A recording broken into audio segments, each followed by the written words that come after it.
Earlier this week, we discussed how Twitter had recently launched a new feature called Fleets, which is essentially Instagram stories and Facebook stories, but for Twitter. Today, we're going to be talking all about how you can minimize your workload while maximizing your exposure by creating content that you can repurpose across not only Facebook, Instagram, and Twitter, but also TikTok and YouTube Shorts. Hey guys, if we haven't met before, my name's Joey Clarkson, and I'm an independent singer-songwriter, voiceover artist, and audiobook narrator living in London, UK with my husband and our 2 Pomskis. I make videos just like this every week, so if this is your thing, I would love for you to hit that subscribe button and turn that notification bell on.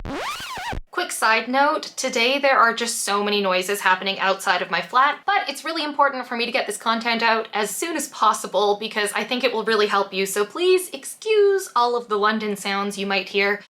Alright, as promised, today's video is all about creating content that you can repurpose across multiple social media platforms to cut back on your workload and maximize your exposure at the same time. The idea for this video was sparked by Twitter's recent announcement of their newest feature, Fleets. I am always one for trying out new social media features because, as mentioned, I'm a singer-songwriter and I like to stay ahead of the trends with trying out new social media features. Even those of us who love spending time on social media really dislike the idea of spending more time on social media. Today I'm going to be sharing with you my strategy for how I plan to create future content that I can disperse across 5 different major platforms in 5 simple steps.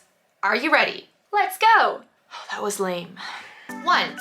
Even if you're not planning on using TikTok in your strategy, I want you to sign up for a TikTok account and I want you to go into that platform and start looking at the kind of content that is doing well. Because as much as you may not like the idea of TikTok or even necessarily understand the idea of TikTok, TikTok really is the leading platform for short-form video content going viral. The ideas that are used on TikTok can be successful across other major platforms, and it's usually the place that sets the trends. So get yourself a TikTok account, log in, and start exploring the content that is going viral, because even if you don't plan on posting there, you're going to want to keep on top of what's happening on TikTok so you can put your own spin on what's happening there and bring it to the other platforms. 2. Start focusing on creating content that is between 15 seconds and 30 seconds long. Don't focus on a full 60 seconds. And the reason you want to avoid doing this is because it's going to create extra work for you in the long run. If you focus on creating content that is only up to 30 seconds in length, you can repurpose it across Instagram Reels, TikTok, Twitter Fleets, and YouTube Shorts. But if you can focus on creating really strong 15-second content, you'll be able to repurpose it across all of those platforms, and you'll be able to throw in Instagram stories and Facebook stories to the mix. That is potentially 6 times the exposure for the same amount of work. 3. You're going to want to film your content and then edit it in a third-party editing software. I don't want you to edit the content in TikTok or Instagram stories and then export it, because you won't be exporting it at the highest resolution. So I'm going to be completely honest with you. I don't know very much about the free editing software that's available from the app stores. I myself use Final Cut Pro, but I know that not everybody has access to that. So if you have an editing app that you prefer to use that is free, let us know in the comments below what it is and why you love it. So if anybody watching doesn't know where to go or what to choose, they can take your advice.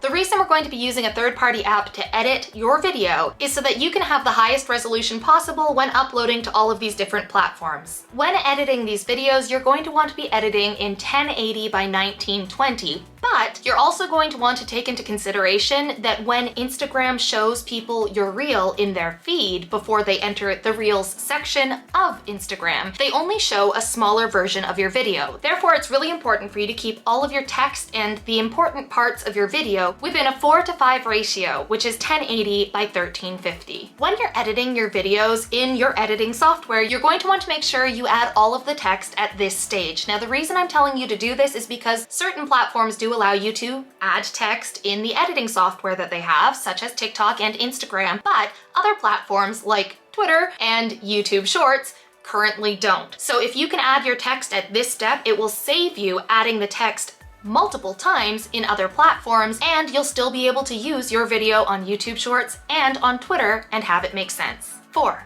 When you export the video, I want you to export it in 2 versions. 1, without any additional music or additional sound. So if you picked something from TikTok that you wanted to recreate with your own style, I want you to export that video from your editing software without the sound in it. And I'm gonna tell you why. One of the reasons videos pick up a lot of traction on TikTok is because they register that you're using the same sound as another viral video, as a viral concept. Now you're going to want to use their sound from within their app to let them know that you are part of that trend. So it's really important when you're exporting your video that you do so in two different ways. You do it, one, without any additional sound, so having your voice, if you have speaking in it, keep that sound, just don't add any additional backing tracks. And two, with the additional backing tracks. If you're repurposing this content, you're going to want to make sure you have both options available so you can make the most of the experience across all platforms. 5.